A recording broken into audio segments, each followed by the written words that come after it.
Hello and welcome to another edition of the Paranormal Concept Show. I'm your host Paul Rook, and as always, we are joined, especially tonight, by Kerry Greenaway. Hello, Kerry. Hello, did you miss me? Oh, we did. Yeah, Richard Oh, Clements is here as well. Just yeah, I was just about to say, yeah, yeah. I'm, I was I'm going to introduce you after. distracted. Yeah, I was going to introduce you after, but yeah, Oh, right. Kerry got to talking. I only asked if you missed me, and then it all went into a bit of a chest beat. Well, we always miss you, Kerry, when you're not Always, around. yes. But we did say that we let you have a pamper session last week. Yeah, I had a lovely pamper session, thanks. Didn't know quite Yeah, what to do with myself last week. I bet. So what did you have done then? Nails, fingernails, toenails, eyebrows, top lip, Oh, I all see. the I see. usuals. The usuals. Oh, bless you. I did it myself, I'd like to point out, because we are still in lockdown. I didn't have like a beauty queen come round to do it for me. I did have to do it myself. But yeah, my poor old eyebrow technician is going to have a field day when she gets back on my brow. She's going to be like, who did these? Be like, I don't know. Me, maybe, nobody else has been around. Oh, Oh dear. dear, but it's all been fine. So, no, so it was lovely. It was lovely to have a week off, actually. Yeah, I bet. So yeah. it's my turn this week. So right, I'll let you crack on. I don't think so. Not this week. Oh, no. You're here now, Paul. You're not going anywhere. Oh look, I've got computer. Does that Yeah, go that don't well with work, it? boy. That don't work. That doesn't work either, mate. Yeah.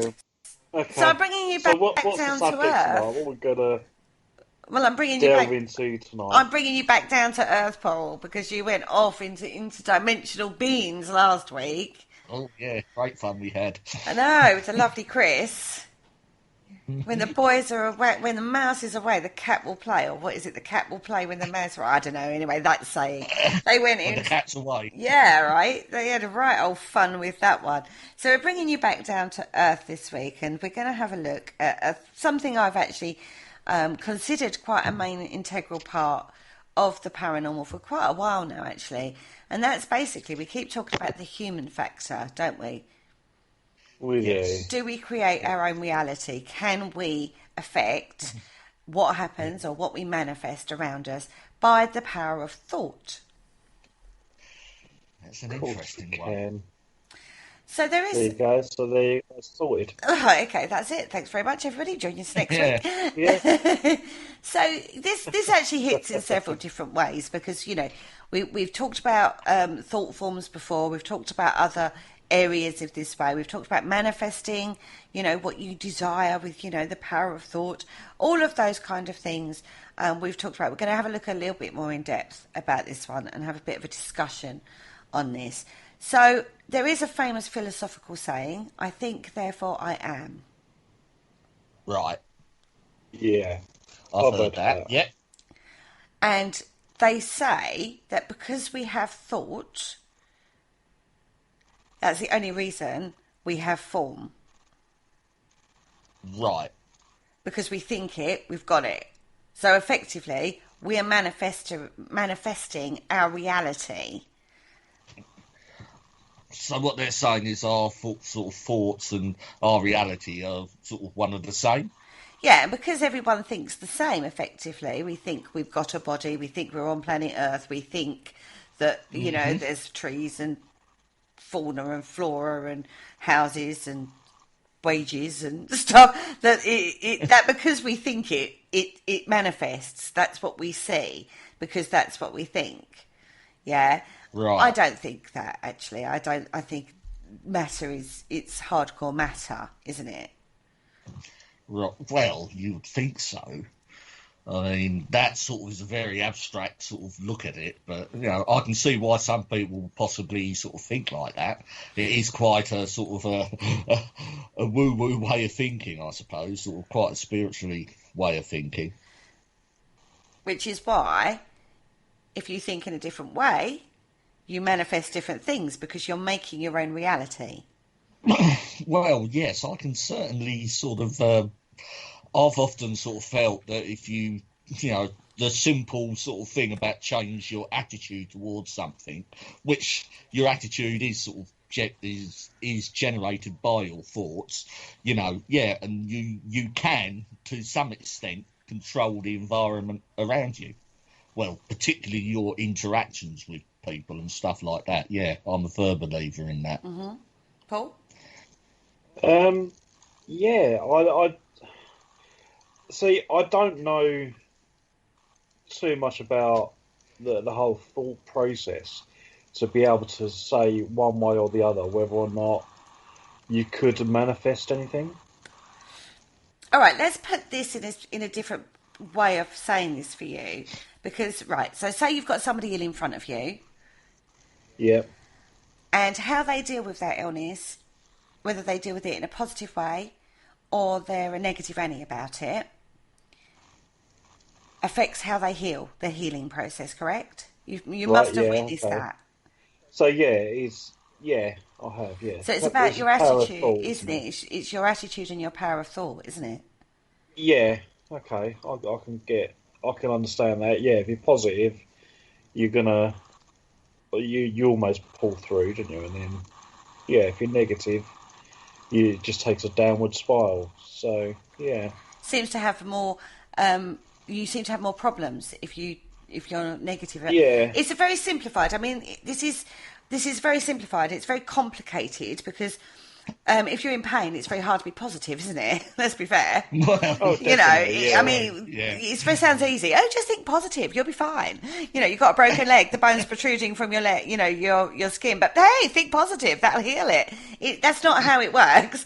I'm not going to lie about that. That's not how it works. But the healing but the process is part of that healing process, if that makes sense.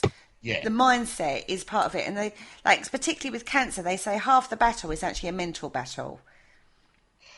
Yes, I should imagine it is not actually having sort of been through that, but you know, sort of, we all know people who have, and yeah, certainly I would agree with that. It must take a huge strain on the person. But it's eroding, isn't it?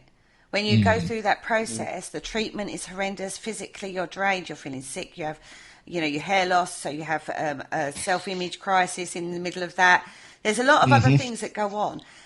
How can you positively think positive throughout that process? It's incredibly one of the hardest battles you have is your own head, right? Your own mental health. yeah. Hmm. Yeah. So to keep positive 100% of the time is an unrealistic expectation. Oh, it is. Yeah. But you know, it's always good to bear in mind though. But there are certain sort of stages in life when you do literally throw your hands up in the air and sort of, and if you do run with it, it can be quite destructive. See, I'm positive all the time, Well, there you go. even when I'm not. It's positive. And then we come into namaste, which is, you know, accepting that in all the good there's bad and in all the bad there's good, right? Yeah, Hmm. And in this, there's a huge amount of self-responsibility and recognition of what is your responsibility and what isn't your responsibility. Yeah, it's sort of like trying to weigh your thoughts, isn't it? And sort of not to take on sort of too much of the. It's sort of trying to sort of focus your thoughts and sort of like getting rid of all the rubbish around it as well, because there's a lot of stuff around your potential sort of thought that can sabotage it. I suppose would be the best way to describe it. Okay. So I'm leading you through this, by the way, guys, so we can get to the point that Okay. we're trying to get to. So when you're actually dealing with anything, whether it Right. be, you know, you have a lot to weigh up in your head. You have a lot of your inner demons and inner belief systems and programming, you know, that's gone on throughout your life, and you have to work through those layers to get to the essential essence of it to Right. maintain the positive out of it. And when we talk positive, you're talking, it's not like, everything's like unicorn and sparkles and everything's wonderful. It's not that's actually quite negative in its own way, because if you expect everything to be like that all the time, then you're going to be let down. You're going to be let down, because life isn't like that, right? Yeah. So being positive is making the best of something, even in a crap situation. Mm-hmm. I mean, I think a famous one, I say a famous one, it's famous to me because I lived it. When we first moved in the house, all we had was a couple of deck chairs and a crate that we'd packed up some stuff. And we sat in our front room the very first night on these things, and we opened up a bottle of wine. And we were just so thrilled that we got our first house. Didn't matter that it was it was like it needed doing up from scratch, and we was there, like spent 2 years doing it up. So we lived in a building site for 2 years. But that first night, I remember distinctly, we were so happy with, on these deck chairs with this table, like this box as a table, and it was just ours. It was just ours. Right. Yeah. But you could have looked around and gone, oh my God, we've got like 2 years of hard work, and how are we going to afford this? And oh my God, like we're sleeping on a mattress on the floor, and oh, it's awful. You're not though, are you? Well, no. I mean, you're sort of like, you've sort of you're seeing the positive in that. I mean, sort of like the big thing of that would be sort of getting the house, isn't it? And all the possibilities that sort of frees you up to do. I mean, you've got, once you get that initial thing, which for you was the house, that cuts out all the anxieties running up to actually getting the house, doesn't it? Because sort of actually looking to buy a property and stuff. Let's take property. It's a nightmare, isn't it? Yeah. Move, and then you've got the moving in and all that sort of stuff. It's an absolute. Well, they do say it's the most stressful thing we do in life. They say that getting married, buying a house, and divorce are the 3 most stressful things you can go through. Yeah, I'll go with that. I would argue there's probably, I was going to say, I would say there's probably others in there as well, but, life lessons, life transformation things are the 3 things. I've done all 3. A lot. Do I feel wiser and more positive because of it? Some days. Other days I'm bitter and twisted. You must be the wisest person on earth. Unless you get me on a negative Annie day, and then I'm an absolute nightmare. But there are things like, we talked about self-responsibility before, and I remember watching an inspirational speaker, and he was actually talking about abuse on, how do you deal with abuse? How do you be positive about abuse? You don't. That's not something you can be positive about. However, what you can do is recognise that it's not your responsibility. That wasn't your responsibility. Your responsibility is to move on from that, to live the life that you best you can be out of that.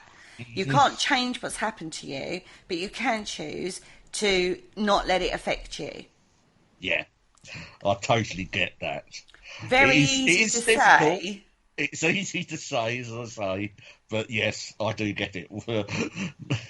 I do get that. So we're starting to recognise that your thoughts, the impact of your environment on you is not as easy as to say, I think, therefore I am. And that positive think, you can't be positive 100% of the time, right?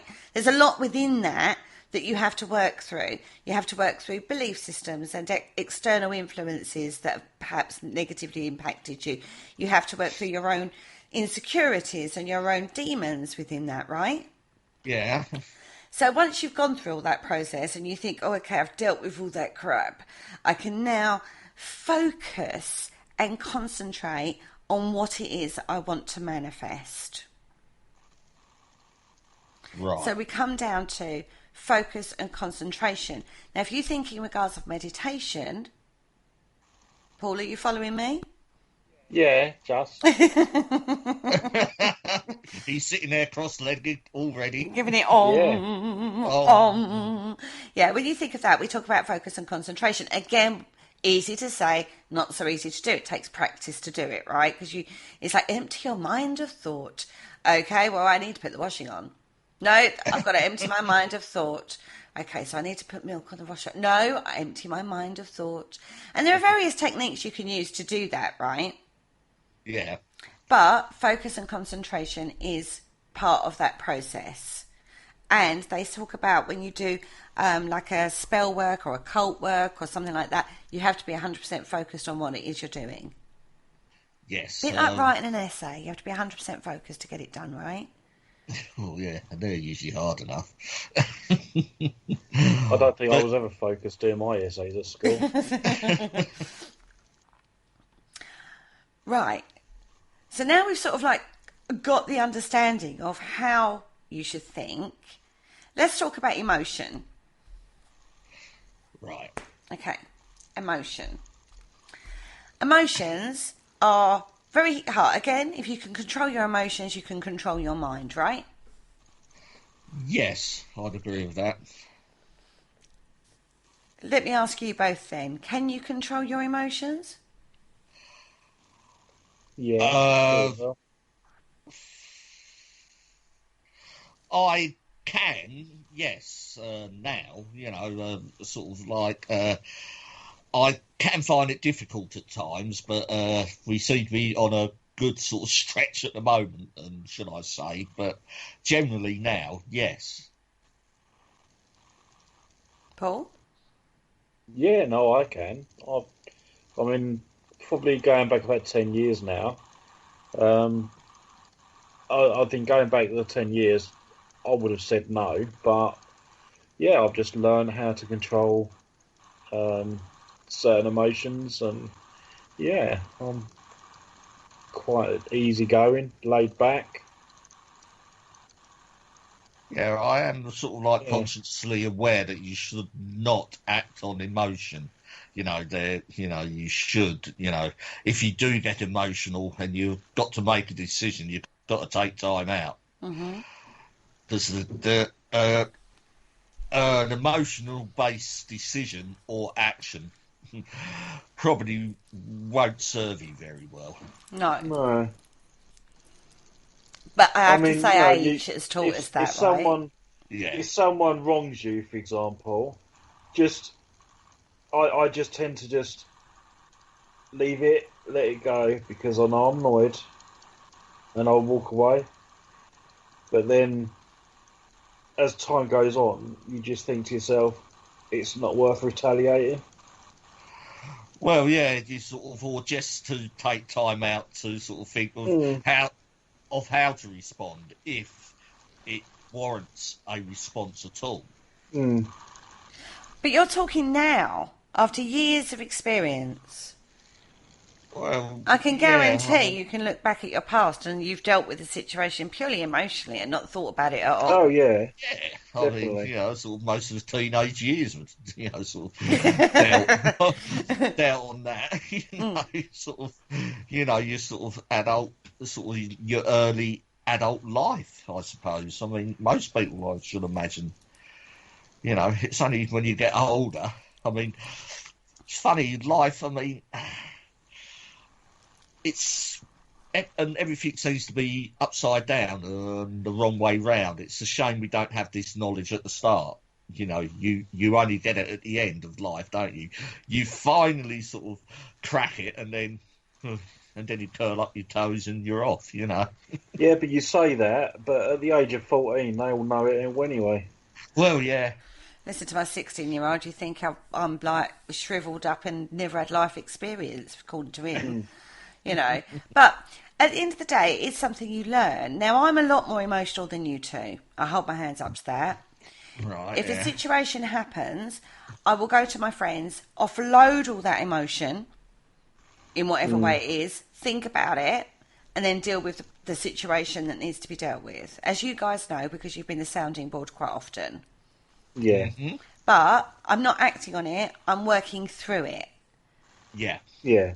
So effectively, if I'm having like a meltdown, for example, or I'm really cross about something or upset about something, you guys are understanding enough to know that that's what's happening. That's the process I have to do to be able to work through that.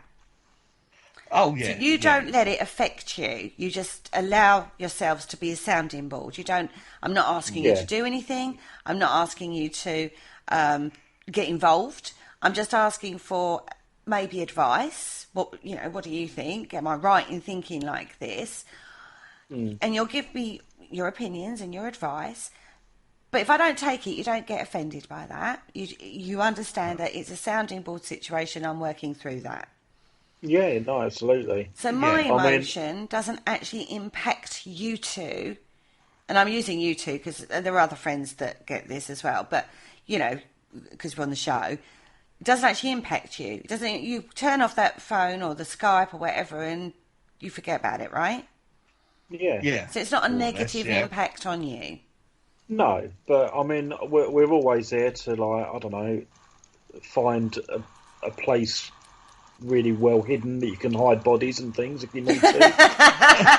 Got shovels in the cupboard. We've got the shovels to go. We're all ready and prepared, so just say the word, And yeah, the point is, no, that's it. It's we just let you have a bit of a rant off, and then you're okay after that. It's just venting that frustration. Yeah, in a safe zone. Yeah. Knowing it's not going to mentally impact the people because they understand where the emotion comes from. However, if I aimed my wrath at one of you because I felt you had done something wrong, then you would be emotionally attached to that, and you would be emotionally impacted by that. You might be indignant, you might feel guilty, you might feel, unfair, that it's, unfair. You might Guilty. feel angry. What's guilt? I don't know that one. There's a lot. You would be emotionally impacted upset, by that, right? Perhaps, whatever, See, I know, obviously, that me and Kerry have known each other for absolutely ages. And, we've had our disagreements, but we sort of, like, agree to disagree sometimes and just move on.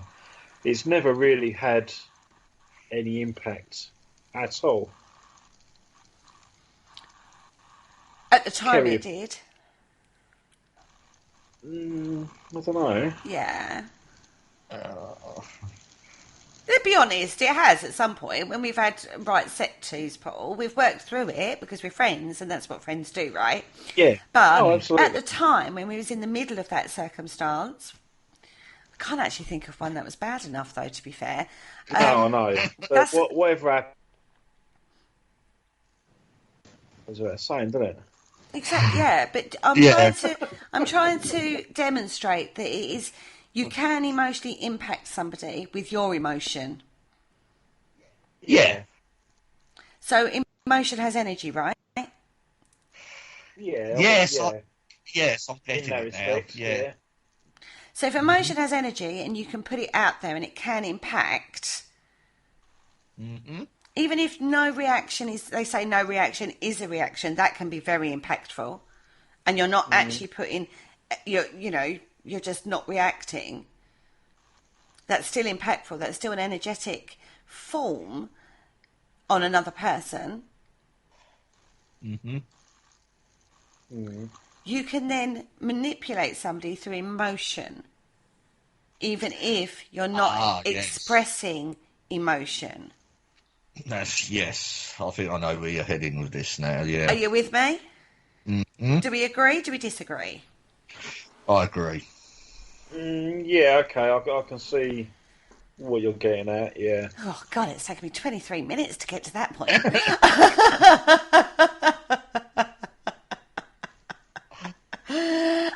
So do we then, or is there an understanding then that emotion has a vibration? A frequency? Possibly, yes. So sort of, I'm having, they say words are, I'm not, Yes, I get what you're saying, that I can say something to you that can upset you, through, I can react to something that's going on with me, pass it on to you. Yes, I get that, yeah. But whether that's sort of like a frequency coming out, and sort of, I don't know, but possibly it is. Right, so I could say something really nasty, but say Hmm. in a way, or have an energy behind what I'm saying that is a joke, is jest. Yeah. Yeah, you know it's a joke. Hmm. I could say exactly the same thing to you and put nasty, negative vibration Yeah. behind it, and you know it's nasty. You know it's a Yeah. bitch. You know it's a dig. Yeah? But you know when Hmm. there's exactly the same thing's been said, but it's the energy, emotional energy that you've put behind it as to how it's interpreted. Mm. Yeah. So there we go. In regards to a word, if you say something monotone, it has no frequency to it. It's monotone. It has no energetic frequency to it. You haven't Hmm. got a But clue isn't how that is meant. yeah, but isn't that just what context is about? That's part of it. So it isn't just all emotional. It's the context of the word or phrase that you're using that upsets someone. And as a spiritist said to me quite a long time ago, that if you do something in your actions that you believe is right for you, you should do it. If it upsets anyone else, it's their problem, not yours, Yeah. because they're upsetting themselves because of what you've done. Hmm. And it's not Hmm. your problem, so you shouldn't feel guilty or anything like that because you're doing the right thing for you. And again, there's no But that's other than making me happy through um, my actions.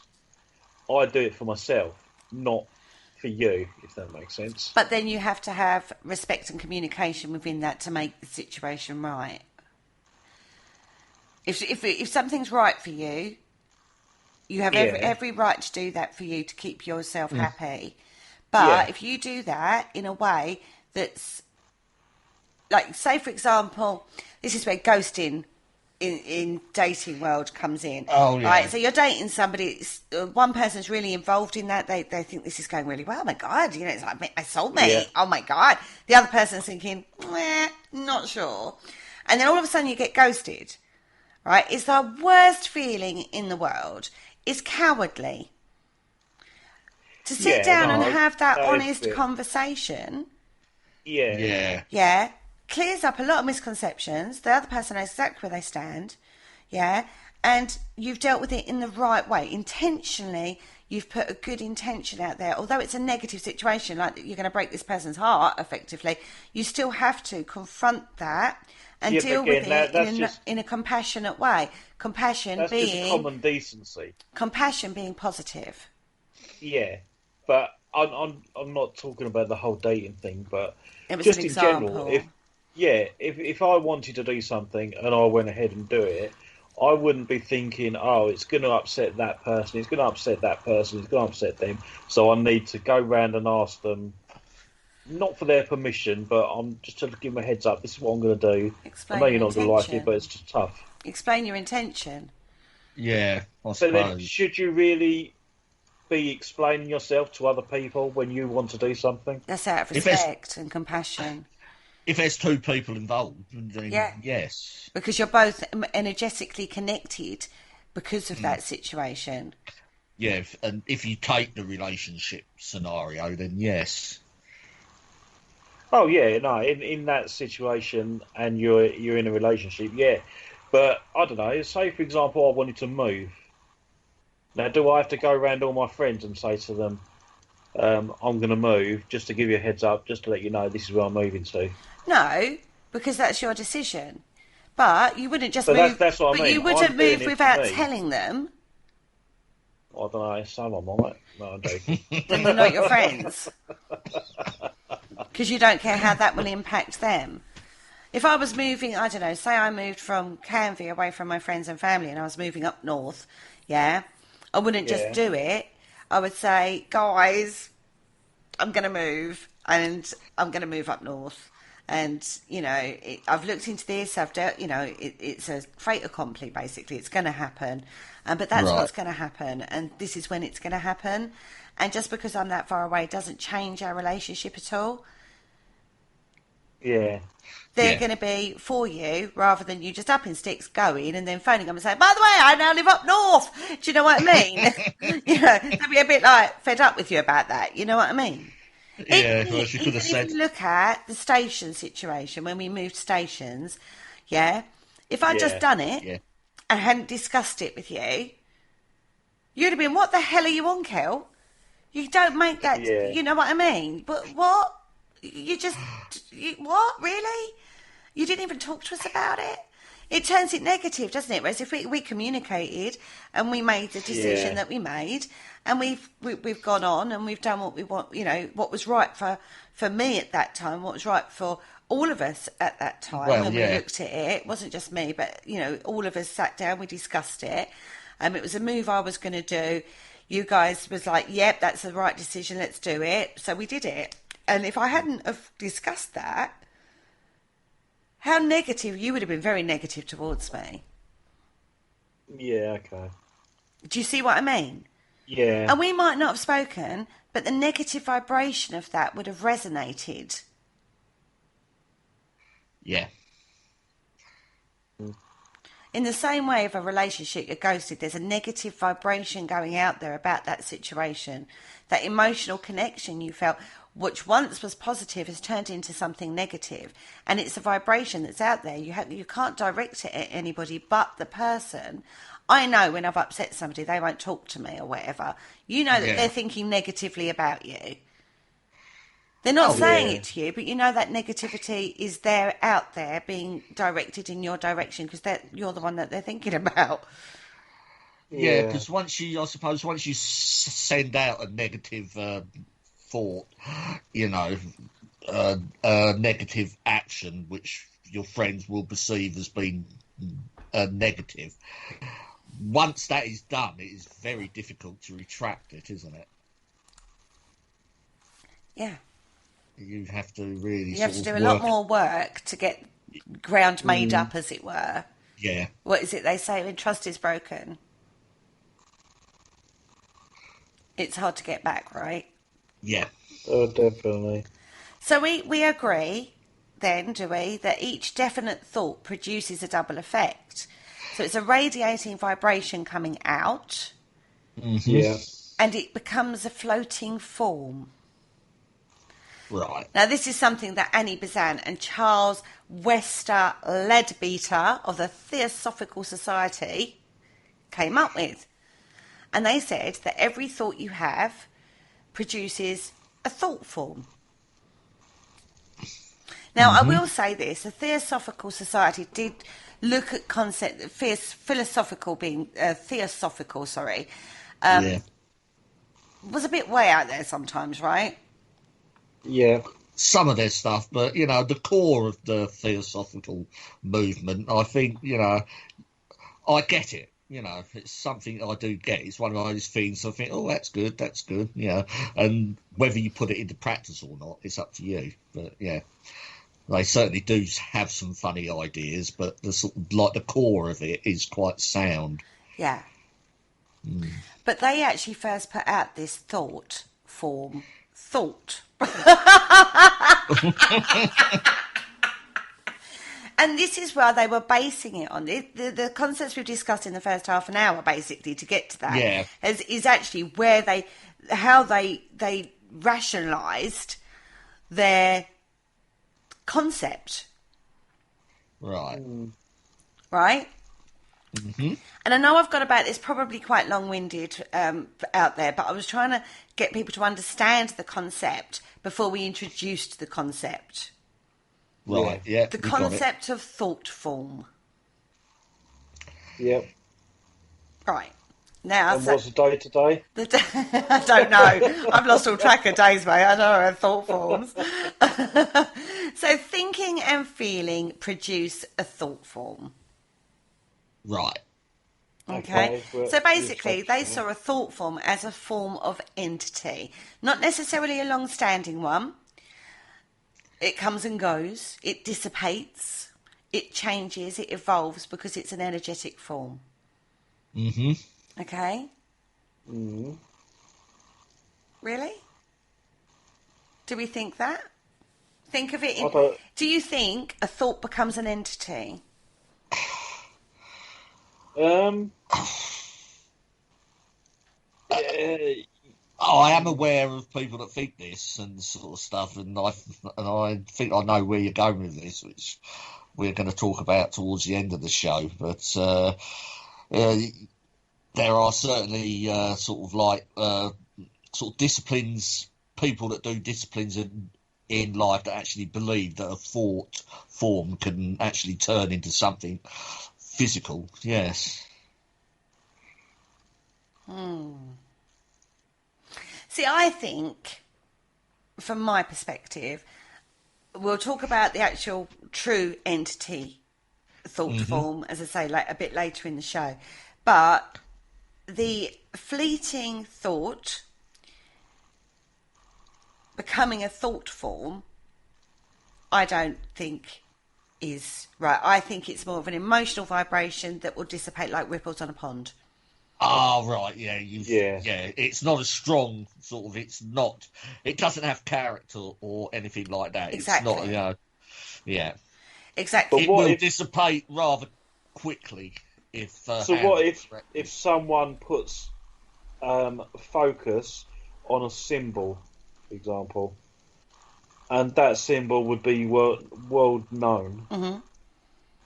Could the collective thought patterns give that energy um, a continual source of energy? Yes.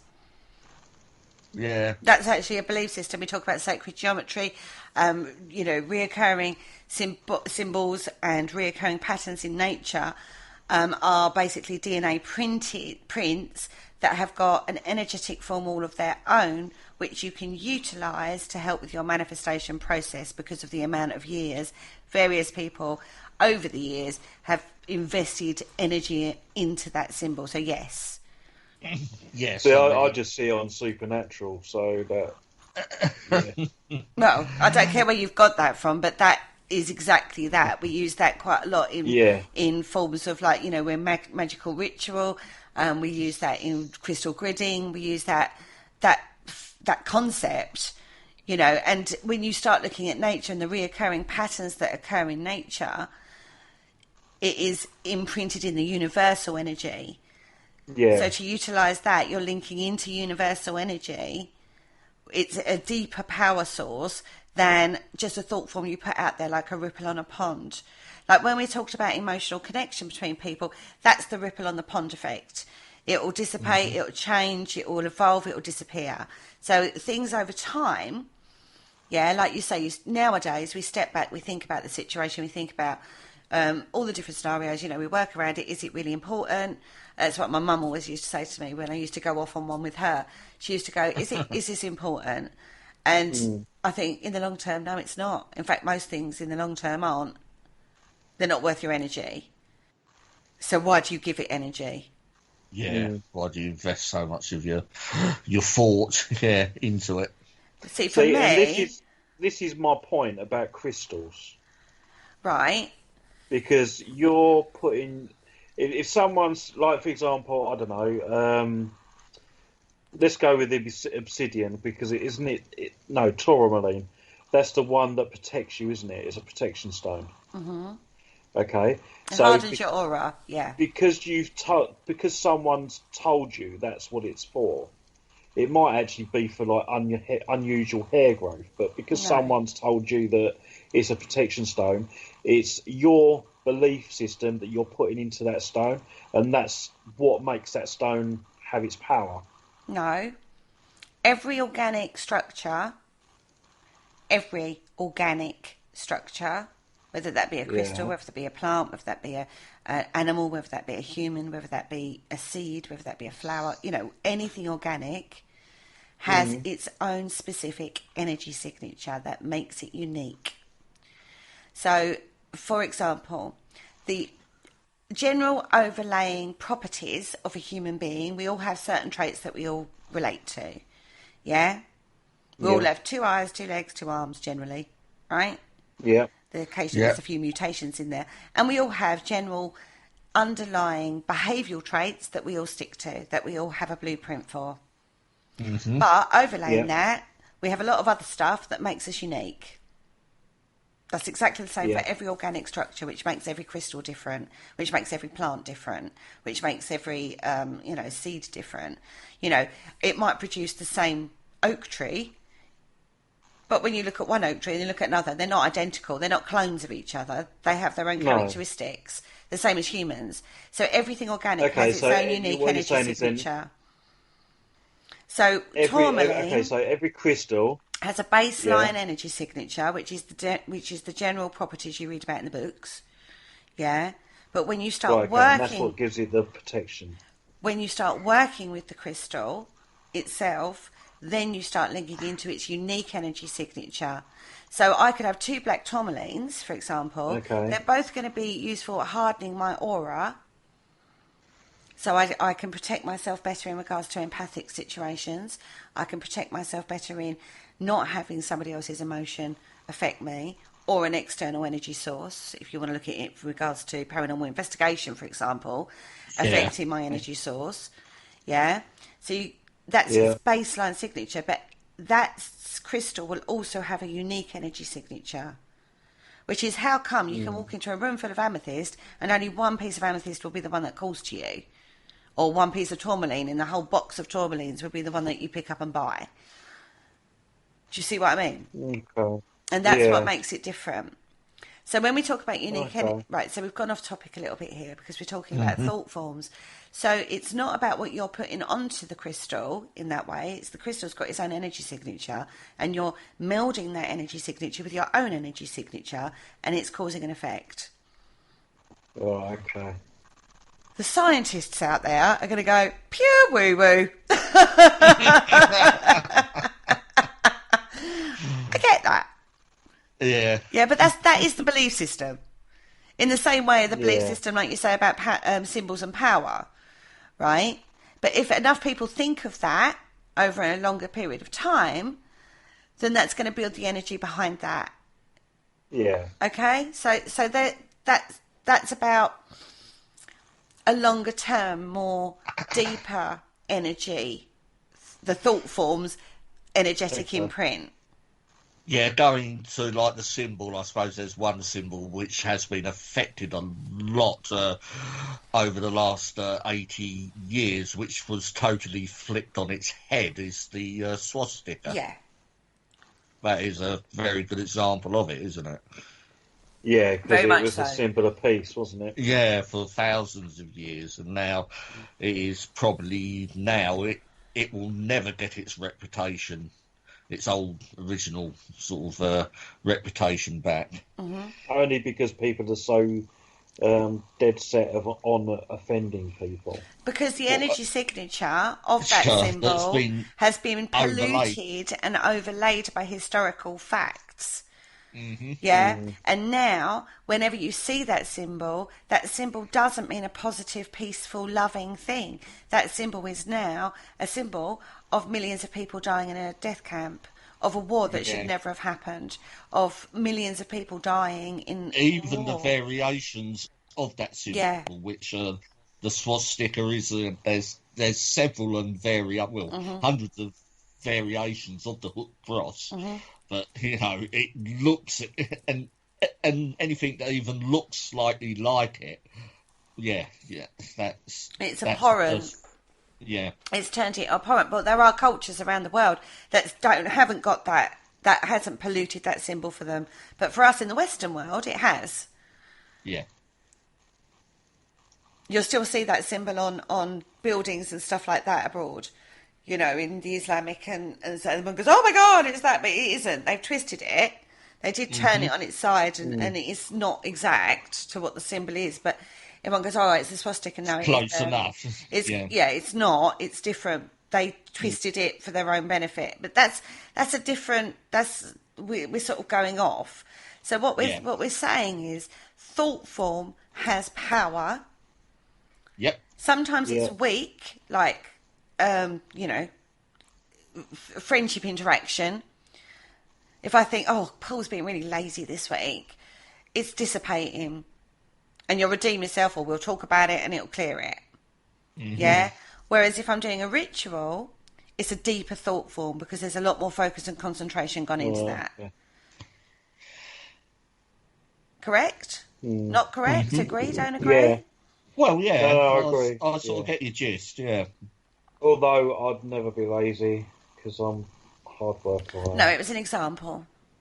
I know. It was just an example.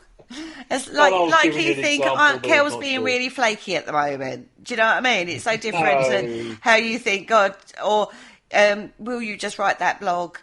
She's really annoying me because she hasn't finished it yet. Okay, yeah, I'll give you that one. Yeah? It's a dissipating thought form. It's not an entity that's going to like rock up at my house and go, Paul's really annoyed with you because you ain't finished your blog yet. Yeah, it doesn't come knocking at the door. And I go, oh, I'm really sorry, Mr. Entity. I'm making sure I change my blog. You know, it's not, that's not how it works. It's a dissipating, isn't it? That'd save the emails, wouldn't it? It would save the emails. Oh, the things that go on in the background, people. As you can tell, Kerry never does a blog. Oh, clearly, I'm too slow at my blogs for Paul's liking. He's very quick. He's a lot quicker than I am. And he forever source of frustration for Paul. How long I take to make my blogs is all I can say, right? Okay, so we're talking thought forms, and we're talking about our energetic output in regard to thought forms, whether that be in an emotional outburst, whether that be in an emotional connection to somebody, whether that be, I don't know, a ritual even, you know, like going into a deeper kind of thought form. Now, A.P. Sinnett wrote, thoughts are things. They have tenacity, coherence and life, and that they are real entities. Thought forms in general are usually very weak and have a very short lifespan, unless you know the art and science of creating a powerful thought form. Ooh. So there is an art and a science, he believes, that means you can create a powerful thought form. Well, What do we think of that little cookie? well, if we agree that they have a short lifespan, you know, that you actually can create it, yeah, surely somebody that is more adept at creating thought forms, you know, there would be a progression, and you could, yeah, produce something a lot more powerful, because you're admitting that these things exist in the first place, albeit very weakly. Okay, so if someone that's attuned to doing this sort of work can create a powerful one, then could people that are not attuned to it be capable of creating a spiritual energy that doesn't last too long? So when paranormal investigators go into locations, could they be somehow inadequate enough to be able to produce an energy just because of their what they're there for? But because they're not attuned to it, their energy that they're creating only appears for short times, and that could also account for some of these people that go, oh look, a spiritual orb that can't be explained by dust and moisture and all the other bits and pieces. Could that be what it is? I believe that is partly what's happening in the field. You're going out with a set intention to go to a haunted location that's got a backstory that you know about generally before you go. Yeah. And then when you go, you might get some minor activity, shall we say. You put it onto the character, even down to a shadow figure or, you know, a shadow or something. And you go, oh, you know, we captured the, I don't know, Black Monk of Pontefract or whatever it be. Yeah. Yeah. because you've gone in with that, and because plenty of other people have done that as well, that energy imprint is already out there. So you're actually giving it more power. Yeah. Even though you haven't done it as a collective, you've done it as separate individuals, each team going in and doing that, working to that intention, with a character already in mind. Yeah. So they're not intentionally creating it. They're not setting on a ritual to create a thought form that's going to like haunt somewhere. Do you know what I mean? That's something different. That would be something you would have to be very adept at. And it has been done. I know of a case where this has been done and put into a location, and it's still haunted to this day. And it was a thought form that was created by a series of occultists trying it out for an experiment. But they kept very quiet about it. I know it's been done, right? So a group of individuals can create a thought form then? It wouldn't be particularly strong, but it would be a possibility. Does I get the thought form coming from the individual, but because all thoughts are unique to the individual, whether two or three people can. But mind you have the Philip experiment, don't you? Which is. But then, if they're putting their thoughts into one object, then surely a group of people focusing their thought process and energy onto one point of focus could be why these things will be created by more than one person. So if a thought form is made of energy and contains emotional and mental matter, you've got a well-gelled team. Yeah, so you've got a paranormal team that go out every other weekend or however often they go out, but they work really well together. Their energies work. We say this, don't we? If your team is a really good, well-gelled, connected team, you get better results. Yeah. Now, if you're going out on a paranormal investigation as a group, a well-gelled, formed group, you're going out with the intention to do the paranormal investigations, ghost hunty bit. Yeah. In a location, so you're all focused on the same location, you're all focused on the same backstory or alleged hauntings that already occur at that place. Yeah. And I will defy anybody that says I don't do my you might not do deep historical research, but you damn well know a basic outline of what that place is and you know, why it's haunted or supposed to be haunted.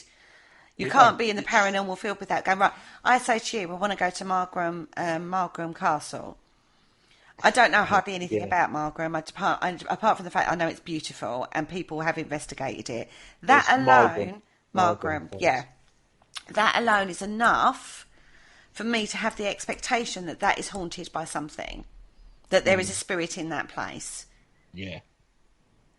With that intention, as a group, you're going into a place. Is that enough to create paranormal activity off of a thought form you've all created unwittingly? I would say is a tremendous possibility. Yeah. Yeah. Sort of put like that, yeah. Because your thought process is focusing on the building, isn't it?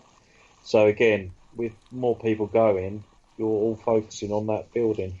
We all have a basic outline of what a ghost is or might be, or what paranormal activities. So, yeah, and I get it. It's a concept. I can't prove this.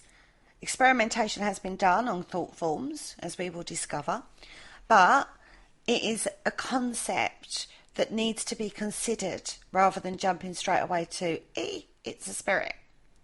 Possibly. And the human factor is in there every single step of the way. The clearer the thought, the more well defined the thought form. That could be why you're not getting a clear defined apparition or a clear defined form of paranormal activity, because they haven't got the clearness of thought. Whereas, like, you talked about the Phillips experiment, they sat down, they created a whole backstory, they created an image, they talked about him as if he was a real person. A well-defined thought in a group created paranormal activity. What would be classed as paranormal activity. But they started off creating that backstory. They spent a lot of time putting the meat on the bones, as it were, of that entity.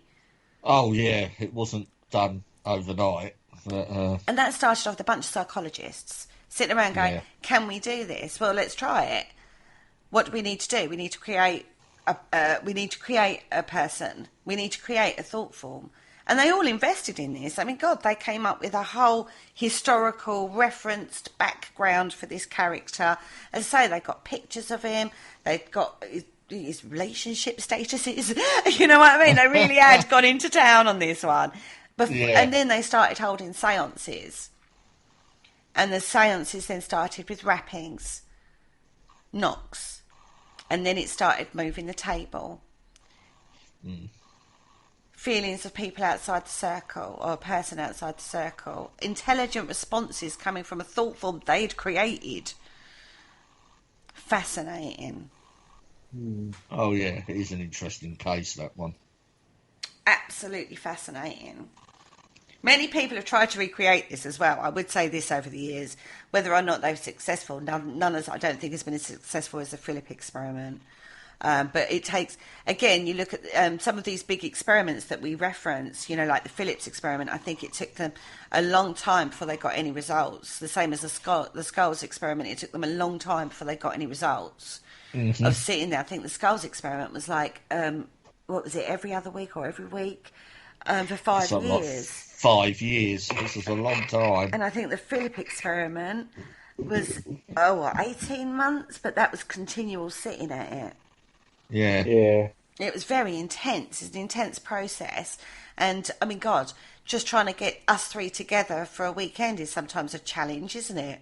I mean, at the moment, it's not happened at all because of the situation. But in normal life, sometimes just getting a weekend where we're all free, not working, or, you know, other constraints that are put on you from friends and other friends and family.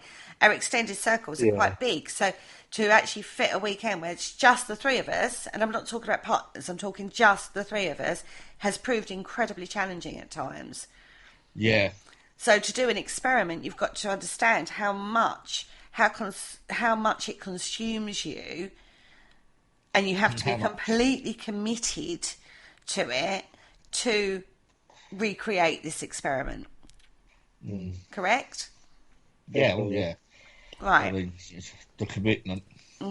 So we've gone a bit around the houses in the first half, trying to get the concept out there, the understanding of where this philosophical thought has come from, where the bones of this is, you know, this idea has come from, why people think like this. You know, we've talked about energetic imprinting, you know, from symbols and organic material. We've talked about lots of different concepts in the first half, but this is going to bring you to the philosophical idea or concept of thought forms having energy that take on a life of their own, external to a person.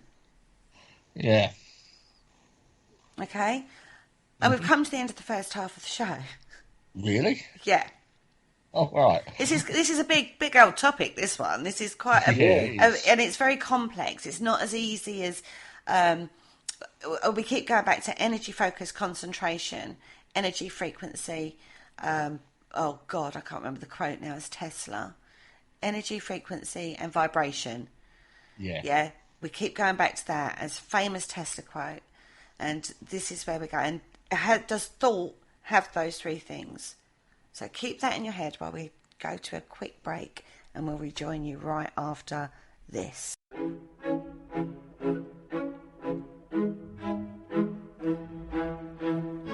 Hello, Harry Price here. If there's nothing me and my friends enjoy more here on the other side, it is to sit back and relax and listen to the Paranormal Concept Show, right here on the PAUK Radio Network. Broadcasting a plethora of interesting and informative content for all your paranormal needs. Find them across social media to keep up to date with forthcoming shows and all their other adventures. Hello, is there anybody there? And welcome back to the Paranormal Concept Show, exclusive to the Paranormal UK Radio Network. Now, before the break, we sort of went around the houses and we talked about emotional connection and how we can impact other people with their emotions, and that emotions have energy, and all basically coming down to the basic thought of thought forms. Can you create your reality through thought? And can you create an external entity using thought? Well, quite a big concept, guys. I think you'll agree. Yes, it would be. Yeah, it is very. So the art and science, we talked about before, the art and science of thought forms, creating powerful thought forms. We know that thought forms have a ripple effect that generally come, go and dissipate. They're not actually turning into an energetic form per se. They're out there, but they come and go very quickly. But there are more powerful thought forms that you can create. How do we do this then? Do we actually need to talk to it? Should we be putting this out there is the first question. Well, Ethically, yeah. should we be telling people how to create a thought form? I think that people do it already without even knowing it. But is it powerful, or is it just because it's been repeated? Probably because it's been repeated. So it's Yeah. it's an energetic form that isn't intelligent, so it's not harmful in any way. Yeah, I think the majority of the thought forms that are out there are probably created, quite, the people aren't realising they're creating them and stuff, and then, and they would be missing a few of the assets to make them a more stronger, powerful thought form.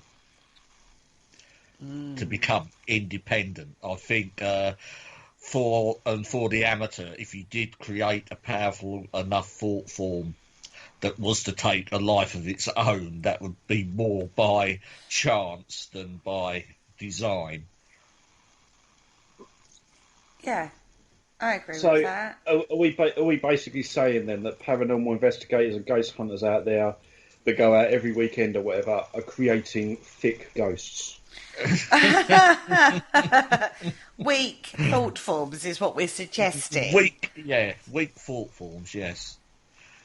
Sort of like because we know what sort of like the ghost hunts like. We've all been on them and sort of stuff, and we never get anything sort of concrete or anything sort of thing. It's always just tantalisingly out of reach. It's the occasional sort of EVP and sort of stuff like that. There's nothing more sort of solid than that. So I would say, for the majority of the time, of these thought forms that are out there, as we discussed in the first half of the show, or as Kerry articulated, they are very weak. And there's no real sort of intention behind them. I would also like to say sometimes I think if you focus on something, you may be falsely creating something as well. You might believe it is created, but it isn't. So, for example, look again, total woo-woo. Look at symbols and signs, right? You see repeating numbers everywhere. 222, 111 angel numbers, right? Yeah. If you start focusing on that, if you are mentally primed, for seeing 222, you suddenly start seeing it everywhere. Believe it or not. That's right. Right? So, yeah. And if you're looking for signs and symbols as a confirmation from spirit, you'll start seeing signs and symbols as confirmation from spirit. I was fluffing up a cushion earlier on and put the cushion back, didn't think anything of it, went back into the room and there's a white feather. I could have gone, oh my God, it's a sign, if I was that way inclined. Yeah? Yeah. The fact is, it come from the cushion. I wasn't even aware it was a feather cushion, to be fair. But it was a sign that you need a new cushion. Yeah, basically. It's getting a bit threadbare, clearly, because the feathers are escaping. But it's little things like that. I could have seen, oh my God, it's a sign. I don't know where it came from. It came from nowhere. When in actual fact, it's come from something I'm not really aware of, which was a feather pillow that I puffed up. And the reason I wasn't aware it was a feather pillow is because it's one on a sofa that doesn't get used very often. Do you see what I mean? So I think if you look for signs and symbols and things like that, then you can read it as being something like that. So you can falsely create something for yourself. Yeah. I mean, I've read there was a guy I follow on socials. He says, paranormal activity. I get my words out. Paranormal activity. I can't say it. Paranormal activity is everywhere. You just have to look for it. And he had this cup on the floor and it was moving, and I was thinking that's not paranormal, but he's seeing that as being paranormal.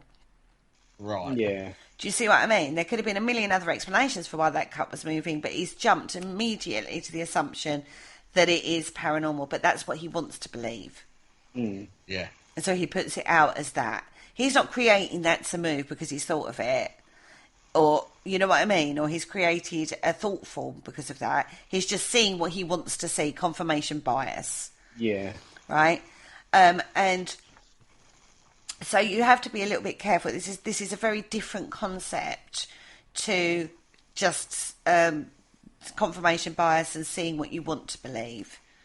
Mm-hmm. This is actually an energetic form, not a confirmation bias scenario. Hayley is a ghost, actually, has written a blog recently on this kind of thing, and she used to investigate a hotel. And when she investigated it, she was talking to the landlady, and she said, it's really funny because it's all made up. It's completely bonkers. We've made up this fake ghost just to get the name. Yeah. The most haunted in England or wherever it was. In Devizes, wasn't it? Yeah, and basically loads and loads of paranormal teams went in, investigated it, got tenuous activity going on.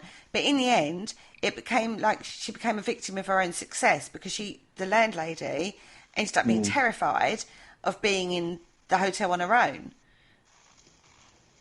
Yeah, was it then a thought form that got created, or was it just her belief system built up over the years because she had so many people telling her that there was activity in there, even though she knows the story's made up of originally?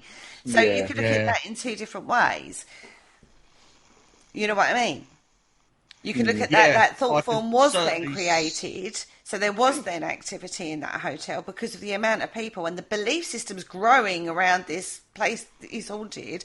The landlady became terrified, and she wasn't originally because she knew it was bunkum. She knew it had been made up. Go check that blog out. It's very thought-provoking. Hayley is a ghost. You know, so you've got to be careful. Sometimes your own mind gets carried away with that concept of, oh my God, it's haunted, it's spirit. Yeah, when it's not actually anything at all. It's not a thought form. It's possible that that's what happened in that situation. It's possible that the woman just freaked herself out totally. Yeah, well, that happens a lot. Which can happen a lot. We see that many times on paranormal investigations, don't we? Right? So you have got to... So if we're creating a thought form, Alice Bailey suggested that it was the process of creating a concept or building a thought form is viewed as a deeply esoteric magical act. So this is something you are deliberately going in to create. Okay, the plan for the cosmos was furnished by the ideation of the universe. So the belief system there is that because there was an idea of the universe, it was then created. And the construction labour was left to the hosts of intelligent powers and forces, again giving us the idea of the God complex. The God created because he believed, he wanted it, he created it. Right? This means that everything starts off as a thought, that it contains a blueprint, which the creation is built, including the universe. So this is where the underlying belief is you can create this. It's in the blueprint of the universe because the universe started off as a thought. Right. Yeah. All right. I get that. That's the creator idea. He had this idea and he built it. So he thought let there be light, and there was light. If you build it, they will come. Well, we certainly did. We overtook it. It's like, humans are a good idea. Oh, I don't think they are now. There's far too many of them down there. And half of them don't believe in me. Oh, talk But yet, about in times of trouble, they all pray. they all go to God, yeah. Even the most atheist person. Yeah,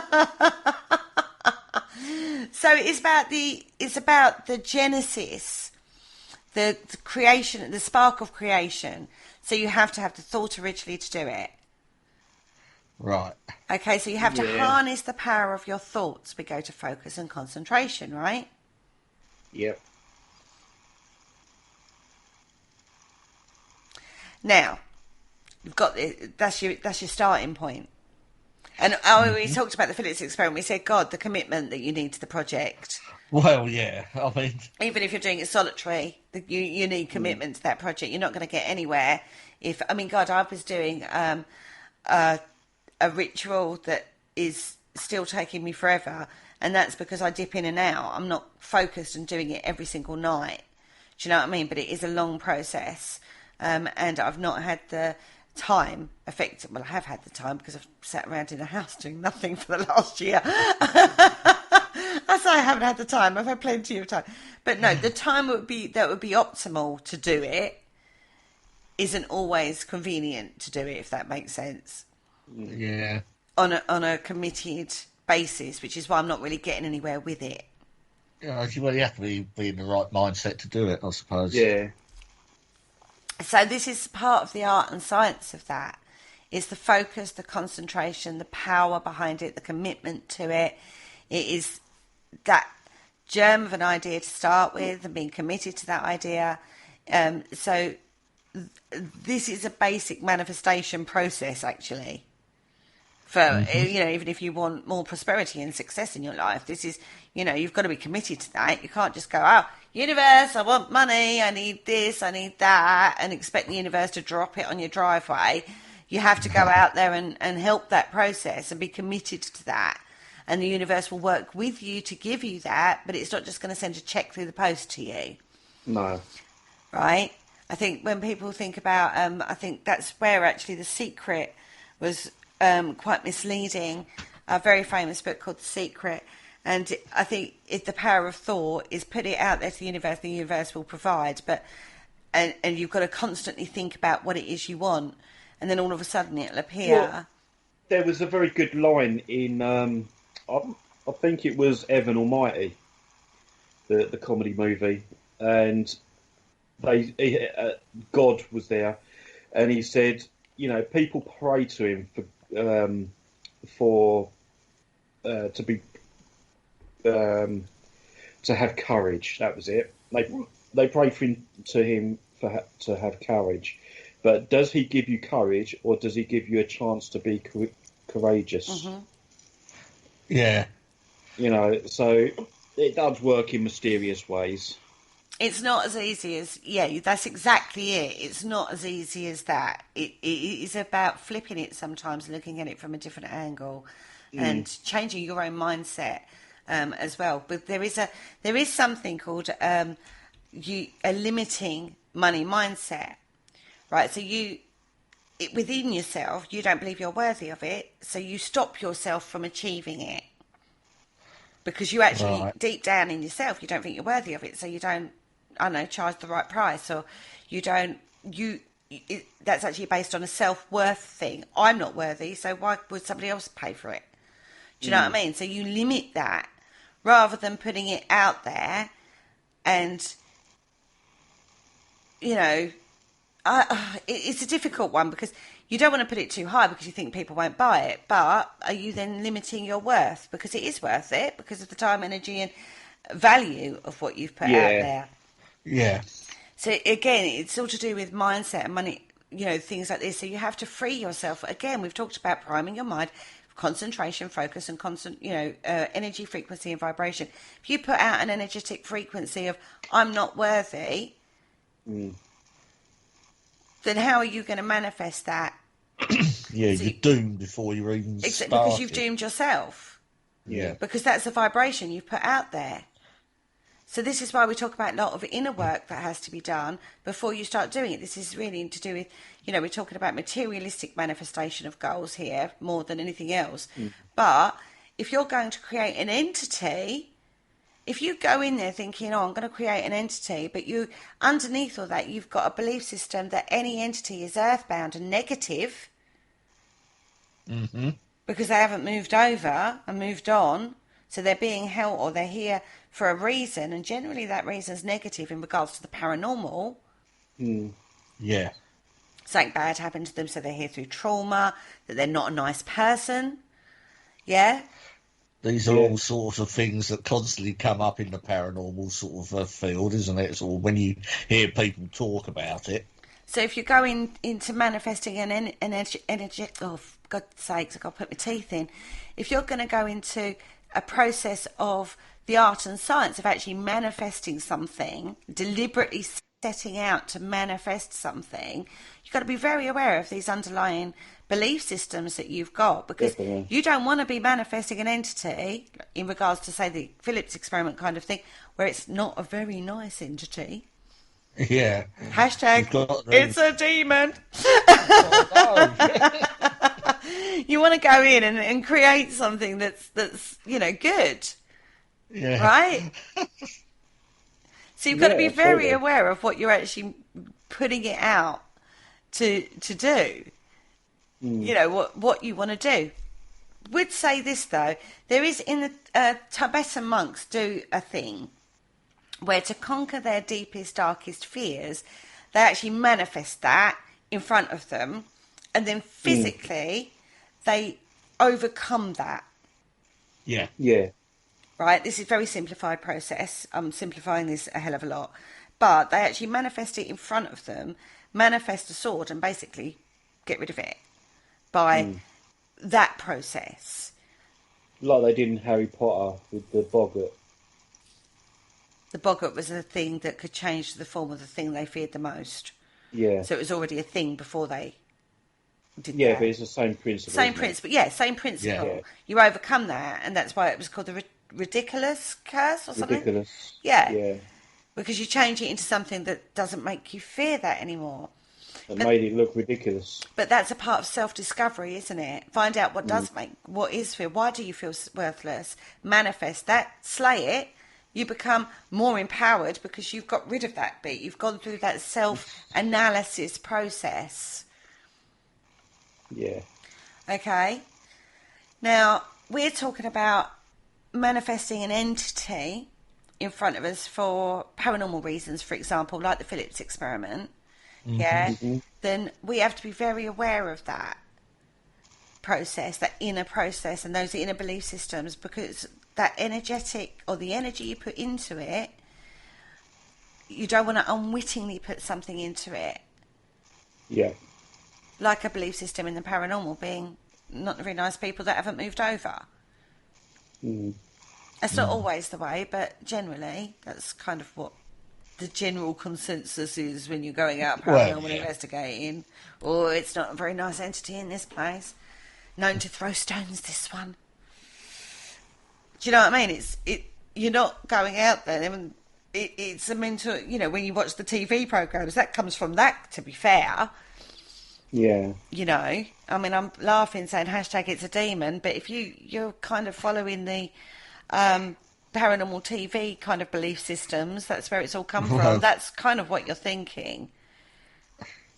Yeah, true. And let's face it, a lot of groups, they do tend to follow the sort of TV line, and even though they probably won't admit it themselves, it is pretty much what's done on TV usually does transfer over to the paranormal investigating world. Sadly. Take this a step further. If you have enough thought and focus that you can create a real sentient being, they're known as tulpas. Oh, yes, the tulpa. Yeah? And this is actually done by somebody's imagination, by visualization techniques. So you're visualizing that as a separate entity. Now, a tulpa is incredibly interesting.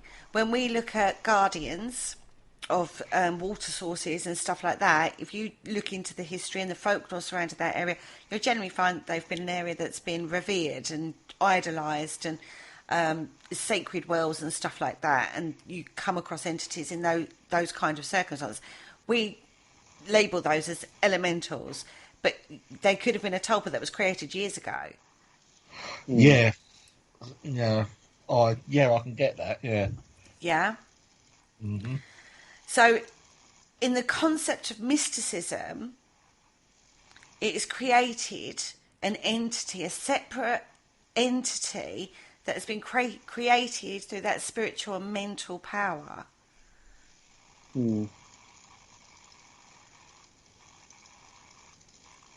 Okay? Yeah. Yeah. I think I'm going to need some Meadow tablets tonight. It is. It's one of those concepts that it is very esoteric. It's a philosophical look at how creation works, manifestation techniques work. You know, it's taking it almost like that step further, and the philosophy of being able to create a thought form and the effect a thought form can actually have, and who has power over that thought form. If they're the ones that have created it, do you still have power? Does it exist beyond the thought? Beyond the person who's created it in the first place? This is a massive, massive conceptual topic, but one that needs to be considered if you're working in the paranormal field, I feel. Oh, definitely. Oh, yes, without a doubt. I mean, you know, it's sort of, are we creating this as sort of, it's, I don't know anyone really that sort of goes into a location that sort of with that mindset. I don't know. They don't go in there going, I'm going to create ghost tonight. That's not... It's not as easy. If it was as easy as that, that'd be fantastic for public investigations, wouldn't it? But I think a small team needs to be aware of that, particularly a well-gelled team who's getting regular activity. Yeah. If they're getting regular activity when they go out and it's sort of, you know, it is genuine, they definitely need to think about it. And I think, you know, perhaps a well-gelled team would, well, you'd hope so anyway, wouldn't you? Yeah. Well, you don't know, do you? I was with a highly spiritual team. Most of us on the team had some form of level of, air quote, psychic ability. Yeah. And we would have great results every time we went out. We captured some really amazing experiences that we had that we can't explain. We lived it. We can explain it in regards to how we were feeling and what we were sensing at the time. But there's no point putting that out there because everyone's... God, the skeptics would have a field day, is all I'm saying. Yeah. Because they didn't live it. They weren't part of that process. Psychologists say you just created that situation. It's very true. But if you go to the if you look at it in regards to but then again, we are creating it, we're manifesting it. Well, yeah, a psychologist, would say, oh, you're just creating that sort of situation, and you should turn around and go, yep, I know. Yeah. And it's also thinking beyond just two-dimensional. Yeah. When you're creating something, you know, we think very much, believe it or not, we think quite two-dimensionally, when you should be thinking in a more rounded dimensional thing than a two-dimensional. We don't overthink that too much, but when you're going into that process, you need to think in a more 5D kind of dimensional process rather than the two-dimensional plane. And when you create a form, if you're going to create, it shouldn't have it should have a neutral energy, not good or bad. Yeah. A Tibetan will create something specifically for a specific purpose that it's trying to overcome. Yeah.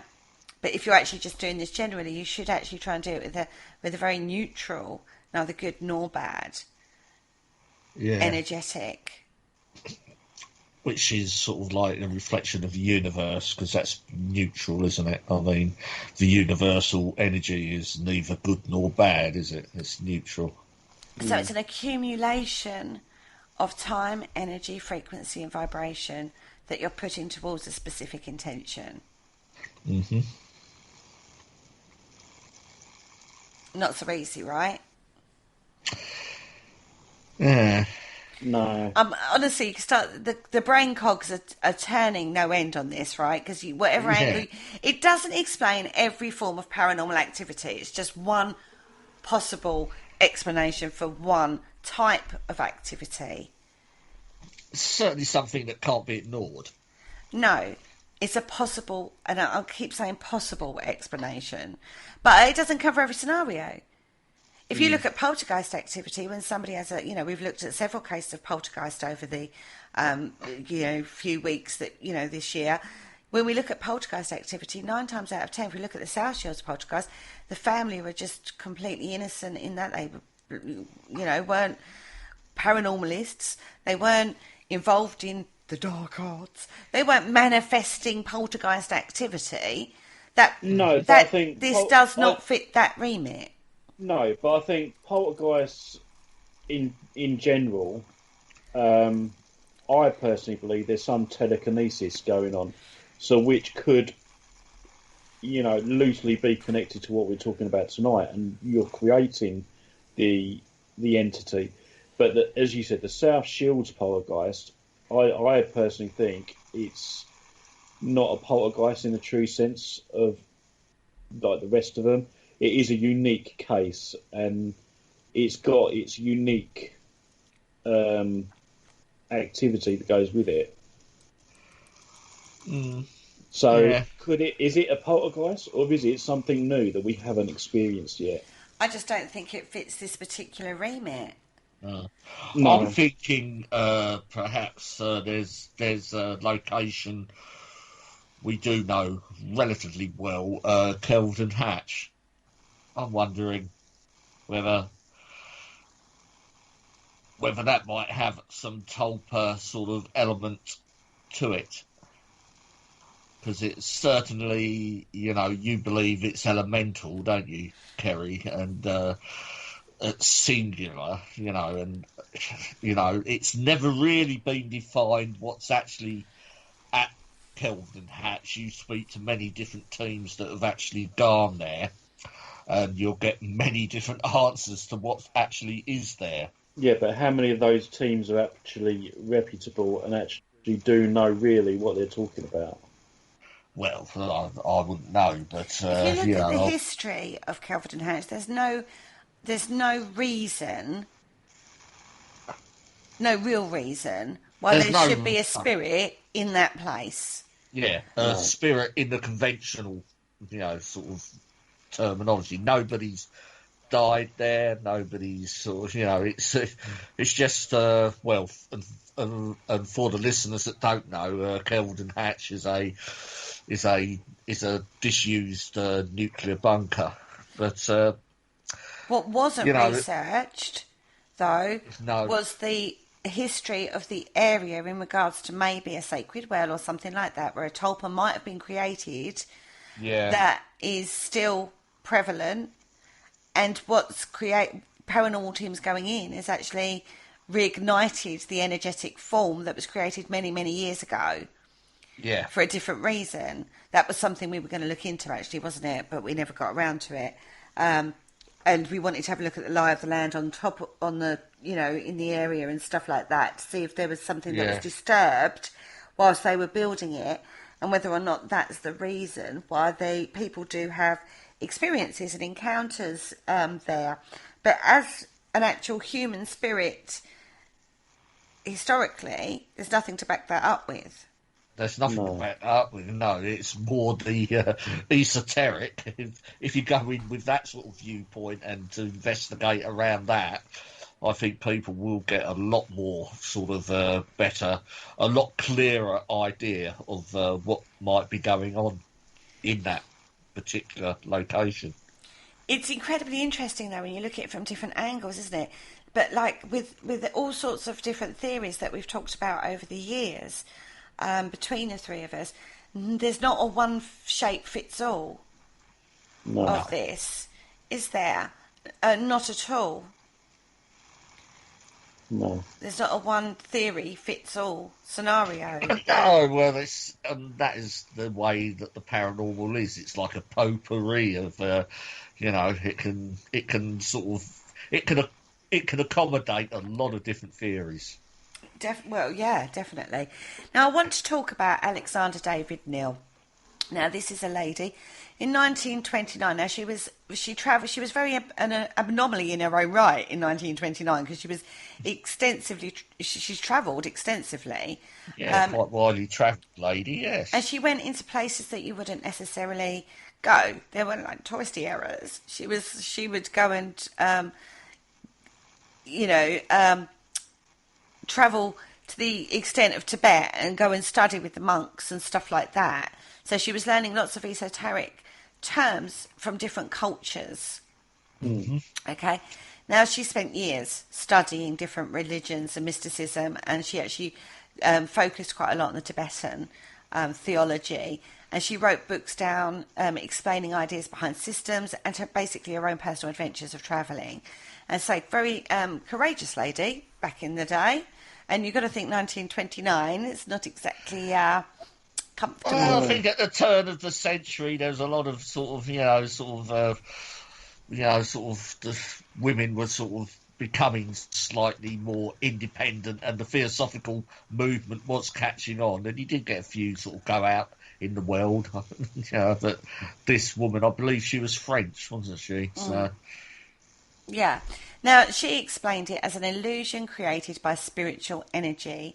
It can look like anything and can be mistaken for real.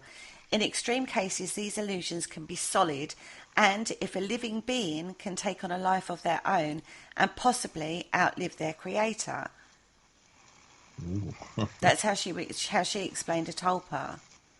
Right. She said they're created either by a spiritual entity or by a human who can properly envision the object they wish to represent as if it were real. Ooh. It's interesting in that sort of sentence to say that a spirit can produce one as well. Mm. Yeah. That was from the Tibetan belief system. Yeah. Yeah. Now, she tried this. She decided to create one for herself, right? As you do. Okay. So, good theory. Let me have a go at it. Yeah. Now, she isolated herself, performed various rituals and techniques she had already learned, and she decided to envision I need to put my teeth in tonight. A short, fat monk, an innocent, jolly type of person. As you would. You know, that's quite a nice little thing. Nice little companion. I've got a Friar Tuck type character sort of just appear in my mind's eye when you read that. Yeah, exactly. I had a little Buddha. Straight away, you've got a mental image of this character, right, that she's trying to create. Yeah. Now, it took a few months, and she started off by creating this living image in her mind of this monk, and she concentrated on every single detail. Right, so you don't just you give it a life in your own head, as it were. Yeah? She practiced imagining this monk constantly doing things around her that a real person would do. So she takes it out of her mind and makes it a real person external of her mind. So it becomes different. There's a subtle difference between imagining in your mind's eye this character doing it and then envisioning it outside of your head doing that. Yeah. Yeah? Mm-hmm. Now, so she did this constantly. Yeah. I mean, it's quite a labour by the sounds of it. It is, yeah, it takes process. It is a process that we do to do this, right? And it becomes fixed and lifelike. So you get to a point where you don't have to put any more detail into it because the minute you imagine it, it's there. Mm-hmm. You've gone through that process of creating it. It's now effectively real in your head. Like I imagine Paul, and Paul is Paul. Yeah, I know what he looks like, but then I start imagining Paul around my house. I don't need to put any detail in because I know all the detail. Right. Well, the majority of the detail. There's some details I don't want to know, but you know what I mean. Yeah. Yeah, because I've been to your house, so it wouldn't be too hard to imagine. No, exactly. But I'm creating a brand spanking new person in my head for this. So effectively, it then becomes like a guest living in your house with you, even though it's still sort of like in the imaginary process, as it were. Yeah. Yeah. So anyway, after she's gone through and she's got to that point, she then ends her seclusion and she goes and starts retouring the country. But this illusion of the monk carried on, and he started to appear in the group, right? And it weren't just seen by her, it was seen by others, like the other people in the group that were travelling. They'd often see him performing actions. Oh, right. Now, it ended up that she no longer needed to actively think about him to be seen and for him to be doing these actions. He became a life of his own. Okay. Right? And she could now feel him. His robe rubbing past her as he walked past her. Sometimes she felt his hand on her shoulder, that kind of thing, yeah? Mm-hmm. It then went a step further and then started to do things on its own, like things she hadn't put into the illusion. It started to act like it had its own will. Mm-hmm. And it became more than just visual. What she'd initially envisaged for the monk started to change. He started to look meaner and leaner. He started to become more troublesome and bold. So Alexander David Neal was actually losing her initial concept, an initial manifestation. It's actually manifested itself now. It's now becoming what it wants to be. So it's become self-perpetuating, isn't it? Yeah. It's changed from what she originally imagined. Mm-hmm. Now, one day a herdsman brought a present of butter to David Neal, saw the tulpa in her tent, and he thought that she had a lama visiting, like, a Dalai Lama visiting. And that was it for her. She was like, if this is becoming real to other people, this is a very successful experiment. Well, yeah, I mean, wow. But she's got to get rid of it now. She's done what she needed to do, proved that it's possible to do that to herself. Other people are seeing it. It's had a life of its own. She's now created something that's totally independent of her. Mm-hmm. But it's still hers. It's still her manifestation. So at this point she thought, right, I'm going to end the experiment. Now she has to dissolve the tulpa, so she has to end her belief in its existence. So it's one thing creating a belief system, something totally different to break down that belief system. Yeah. That took a further 6 months to fully accomplish for herself, to get rid of the tulpa that she created.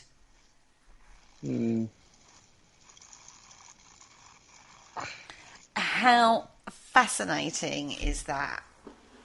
It is, actually. And using that sort of logic, the spirits that we encounter today, could they just not be the same sort of thing but manifested by children when they have imaginary friends? And by the time they've outgrown their imaginary friends, the imaginary friend has self-perpetuated, so it can carry on from where the child left off. Possibly. Or you, an adult, will erode the belief system in the imaginary friend that the child's created for itself. Yeah. Through, don't be so stupid, it's not real.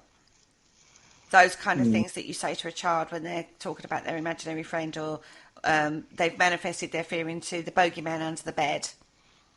Yeah. You erode the child's belief system by checking under the bed and going, no, there's nothing there. Or I'll get you a teddy bear that will protect you or something. You erode the belief system. We should name this the drop dead Fred effect. The drop dead Fred effect, yeah. Brilliant film. That was a really brilliant film. But do you see what I mean? Yeah. As a child, if a child's having an imaginary friend, normally it's only a short-term thing. Yeah, not saying that the child hasn't created a mini tulpa for itself. Yeah, but an adult will erode that belief system in the tulpa, Yeah, but then so it dissolves.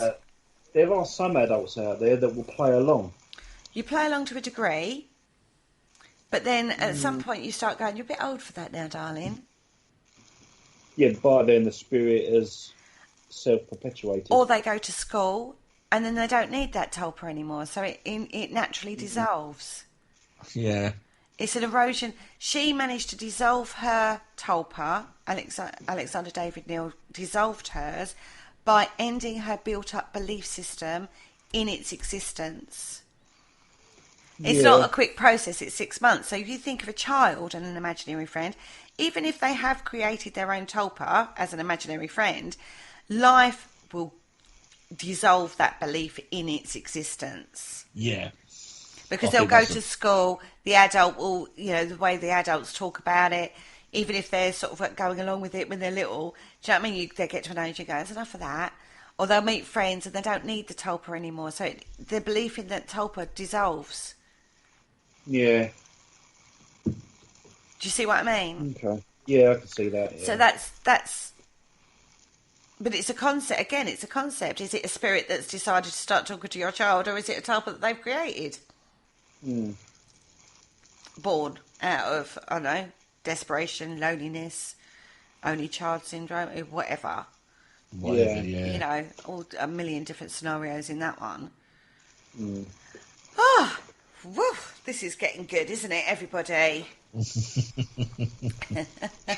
I still don't know what today is. Nobody knows what today is, darling. One day I'll get a phone call. So you're going back to work on Monday? I'll be like, what day's Monday? How many days away is that? How many sleeps have I got until that? And then I might click into a calendar again. Yeah. Monday, what year? Yeah, but I have to say this is very interesting to me, because when we talk about when I work with empaths, and we talk about learning to control the environmental impact on an empath, on an empath, can be quite negative. It can end up being quite a negative experience for the empath. Right, so we talk about a shielding, and one of the methods of shielding is creating, mentally visualizing a physical shield. Right, so in your head you visualize a shield. And you start off with whatever shape you want the shield to be. There's many different shapes of shields around throughout historical reference. For me, it was a round one with a knob bit in the middle. Yeah, that's how it started. And then every time I felt overwhelmed emotionally in a situation, I would whack up this round shield, and it was very basic. But I worked on this shield over time. Yeah? And all of a sudden, things started appearing on the shield that I hadn't put in it. It becomes a thought form in its own right, and it's a form of protection for me. So, if I'm dealing with somebody with grief, if I don't put my shield up, I'm a mess. I'm absorbing that grief. I'm like crying, even if I don't know the person. Yeah. So to help me deal with that, I put my shield up, and it will stop me being affected emotionally by the emotion that's being projected onto me from somebody else. Yeah. If I have a customer screaming abuse at me, I work in customer service in my day job. You hit them with it? I don't hit them with it, Paul. I whack my shield up, and 9 times out of 10, I don't always. It's not perfect, but now 9 times out of 10, I can brush it off. It doesn't affect me. I can go on and serve the next person and not even think about what had happened 2 minutes beforehand if I've put my shield up. And this is a technique we talk about. In effect, you're creating your own shield as a tulpa, although it's not a physical being. It's that kind of scenario, to an energetic form that is there to stop me being affected by an outside influence of emotion. Put on me a projection by somebody else. I'm not perfect at it. There are times I rise to the emotion. I can't, I'm not going to deny that. But generally, if I'm aware of what the situation is, I'll whack up my shield and I can deal with it. But these techniques we talk about in regard to, protection, harden your aura. You say that many people, when you talk doing protection, this is one of your criticisms actually, is that, you've worked with so many different psychics, there's so many different forms of protection. Yeah. But it's a way of getting people to visualise that they are protected, which does give them a layer of protection. Yeah. No matter what form you make them do it, if they believe that that's protecting them, it will work. It is an energetic difference. Yeah. It doesn't matter how you achieve that. Alexander David Neal managed to create a tulpa through rituals she learnt from the Tibetan. Yeah? Yeah. But occultist William Walker Atkinson, in his book The Human Aura, described thought forms as a simple ethereal objects emanating from auras surrounding people. So he believed it was you was taking energy from other people to create the thought form. Oh, right, I see. Yeah, different, Yeah. same thing, different way of doing it. When we talk about astral travel, we imagine, we visualise our body leaving our physical body and being joined by an etheric cord, a silver cord, that joins your etheric soul to your physical body. And you work on that until you start feeling that separation. And that's where astral travel comes in. Yeah. But it all starts with a visualization process. Yeah, that's a bit I struggle with. When you start meditating, you get walked through, and meditation is usually a journey. And you start off on the edge of a forest, or you take a forest path through, and you imagine the birds, imagine the trees. Maybe there's a light breeze, there's sunshine, dappled sunshine on your face. Do you know what I mean? You're led through a visualization process, and then we say you put the detail in, but then when you come across something that you didn't put in there, you didn't put in there. That's where the line is being crossed between you and the spiritual.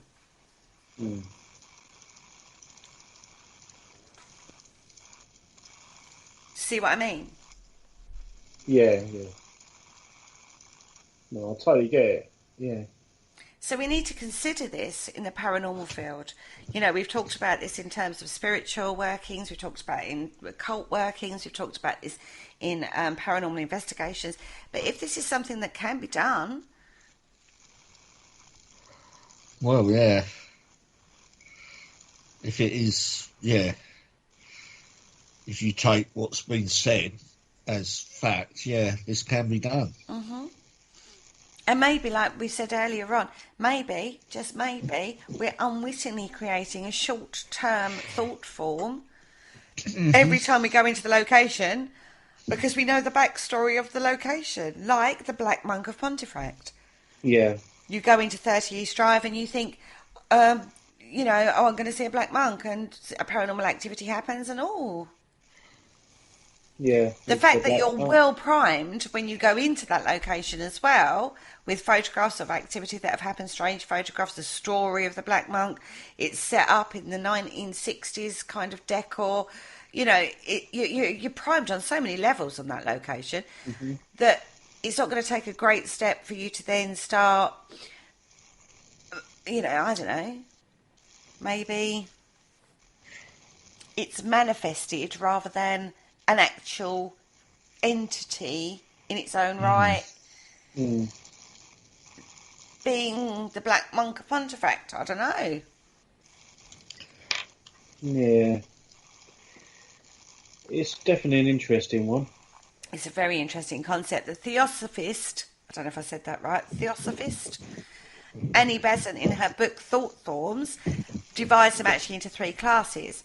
Forms in the shape of the person who create them, forms that resemble objects or people and may be ensouled by nature spirits of the dead, or forms that represent inherent qualities from the astral or mental planes, such as emotions. Whatever way you want to look at it, they're thought forms.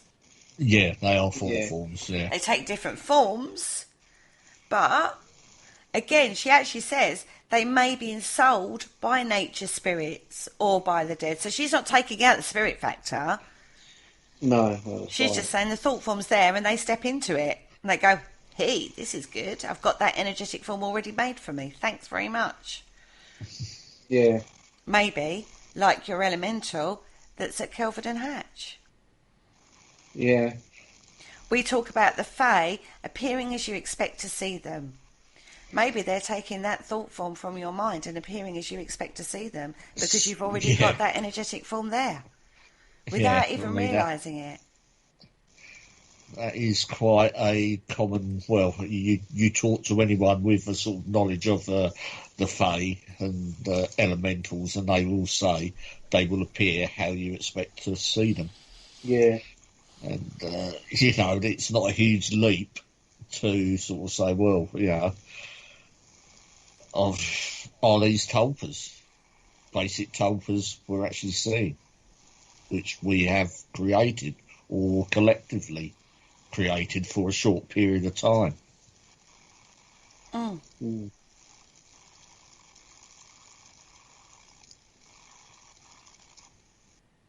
It is fascinating. It's a fascinating concept. I mean, I've referenced one earlier on where an occultist actually created a thought form, put it into a location, and they're still getting activity at that location to this day. But that was actually a thought form that was created as an experiment. I can't give you any more details on that because obviously privacy. But there's another incident where an author tried this experiment and wanted to.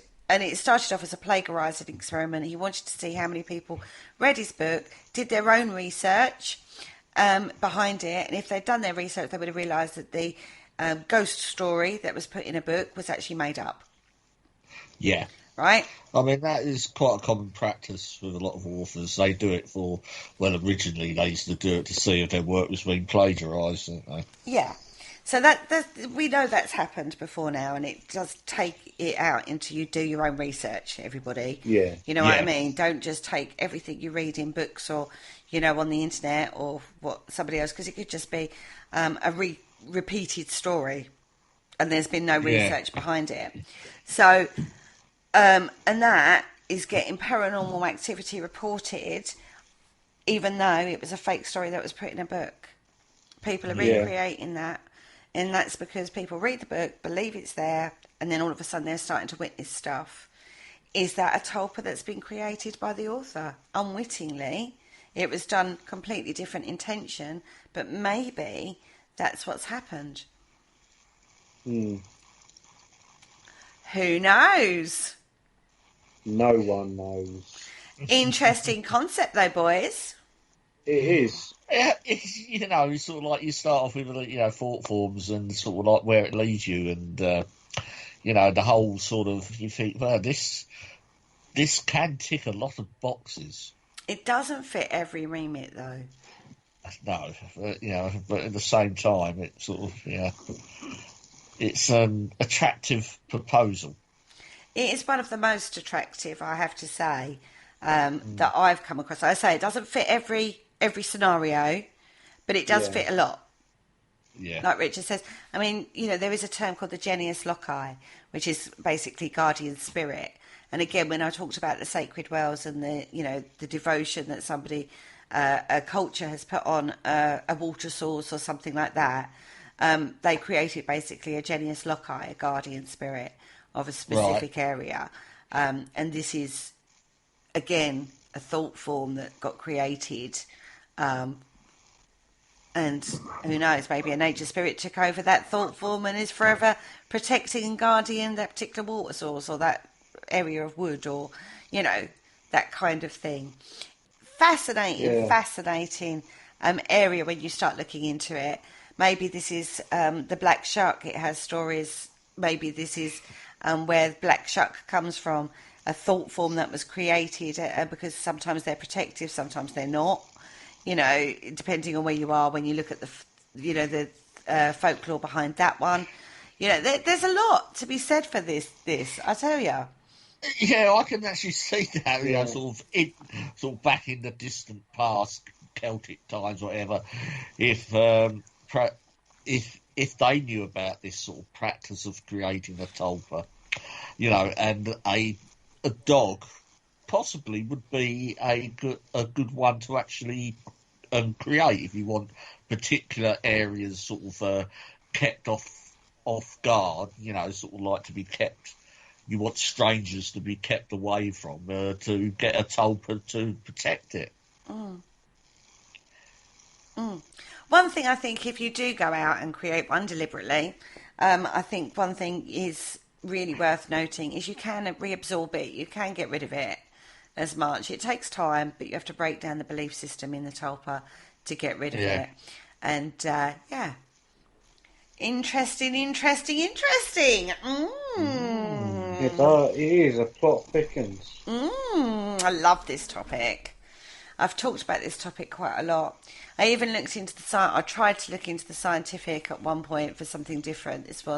We were looking at ghosts that are protective, and I looked into energy, and you know, like there's potential energy and there's kinetic energy, and then I went, we go down loads of different roads with that. But again, it leads you, if you want, it can lead you down that rabbit hole on this one. And I'd say in the first half of the show, I led you down questioned you on emotional and an energy, and took you a while to get to, you know, to get to the point of thought forms. But they're all things you should consider when you're thinking of thought forms. Fascinating topic. Yeah. Anyway, what news do we have to report, apart from the fact that I haven't written my blog yet? That's about it, isn't it? What was the last blog? Away with the Fairies, I think, wasn't Away it? with the Fairies. Yeah, Richard Wright. That's up on our website. That's currently up on paranormalconcept.com. So go over by all means and cast your eyes over that one. And then go to the publications and buy our books. Yeah, we've got 2 books out. The most important one is the one we've recently released, Paranormal Concept Extra, where you can read all of our blogs in one place. That's absolutely a fantastic book, even if I do say so myself. Yeah, it is. It's a really good book. Very thought-provoking book, not your typical ghost hunter how-to, is what I will say on that one. Goes on lots of different areas and ideas and concepts that we cover on the Paranormal Concept Show. So on that note, guys, time to say goodbye. Goodbye. Goodbye. What are you on about, woman? Oh, goodbye.